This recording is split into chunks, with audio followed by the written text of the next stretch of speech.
All right, let's move on to Adelaide Oval on Thursday night, where Port Adelaide were beaten very convincingly by 84 points by Geelong Football Club. And the heat this week is firmly on Ken Hinkley, who has been at the club now 12 years, hasn't coached in a winning final for a couple of seasons, has never made a grand final. And the heat's on him because Port Adelaide simply cannot afford to fall before a prelim and probably a grand final, given where they've been the last few years. So my understanding, Jimmy and Lee, is Ken Hinkley is acutely aware of his coaching mortality.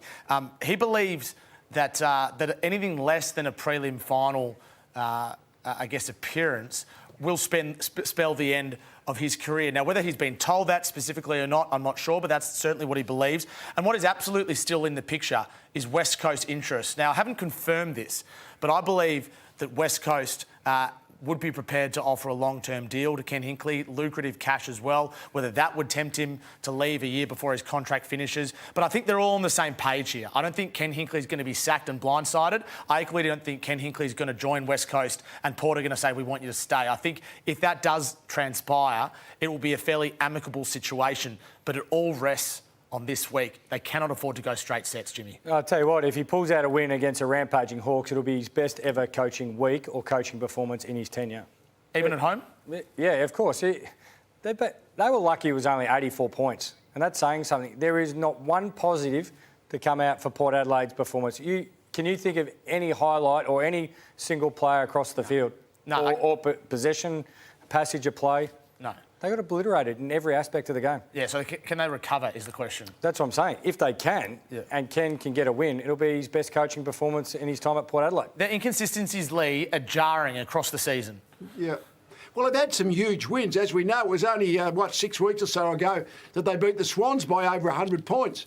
We know that they got beaten easily by the Lions by 79 points and obviously thrashed by Geelong by 80-odd points. So the difference between when they're on, they can have big wins, but gee, when they're off, they fall apart.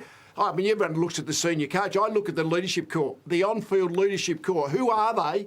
And when the ship is sinking, can they hold it together? But clearly at the moment, you've got these extreme things going on with Port, really, really good on their day, and that's, I guess, the good news for them. They've had some really bad days and popped back up again, but certainly when they lose, they've lost them by really big margins, which is really, really concerning. Well, I'm glad you highlighted that, Lee, because we are asking, is it coaching or is it players? I think it's a bit of both. I think it was one of the more average coaching performances. We all knew what Geelong's strengths were. We just touched on what Brisbane's strength was with Dane Zorko. Well, everyone knows Geelong has a great grouping of small forwards that come up and provide run and carry. But I'm not excusing the players. Some of the energy and effort, they just didn't give. They gave up in the second half, quit pretty much. And you watch players just run past senior players, which you touched on, Lee, in the contest. And I've just pulled out a couple here. Tom Atkins is inside the stoppage here. Now, Burton and I think it's Logan Evans are there at the back. They're trying their best, but now they're fighting 2-on-4. Horne-Francis leads the contest. Burton's having to come over and tackle Atkins. He misses the tackle, which is poor. That's not his opponent, that's Myers. And there's still 2 to 3 midfielders standing back at the stoppage watching the game. 12 minutes to go. I know that the game's over, but have a bit of pride in your performance. I could have pulled out another half a dozen of those. And, Manners' goal, that banana in the pocket, he went past 3 Port midfielders, which he started next to, and 2 defenders. It was pretty average. You asked me for one positive. Probably it's that Zach Butters doesn't have broken ribs. They're just bruised ribs, and he's still a chance to play next week. Charlie Dixon's a negative. Lee, he really struggled. He's been goalless in 3 of his last 5 games.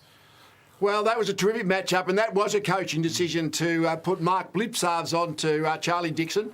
And he was tall enough to compete in the air. I mean, Dixon, I think, had 1 mark. He had 2 or 3 disposals.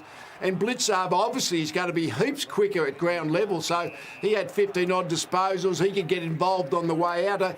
They've got a lot of faith in Charlie Dixon. He just looks so slow and cumbersome. But Port have got a lot of faith in him. I don't know whether they'll play him again. But certainly, if he doesn't mark the ball, he becomes a liability because the ball just leaves the area too quickly. So that was a matchup that was kind of outstanding for Geelong, the Blicavs-Dixon one.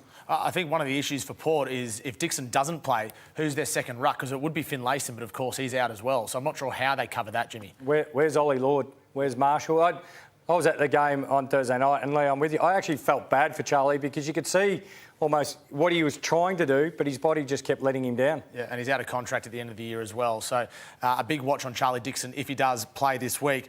Also a big watch on Geelong, who are playing some amazing footy.